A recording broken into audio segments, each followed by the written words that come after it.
ng pera, automatic meron nakalaan do'n sa savings. Yan. Para ma-avoid na rin natin yung temptation na magastos o ma-spend natin 'yan. And eto, for investing, start early.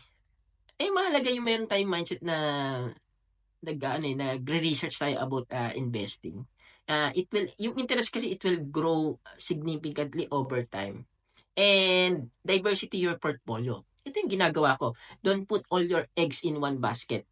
Invest in a mixed asset like stocks, bonds, mutual funds.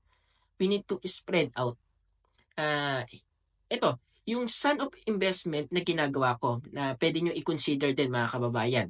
So, yung Pag-ibig MP2, it's a government savings program, mutual fund, Philippine stocks, real estate. So, maraming nagko-consider talaga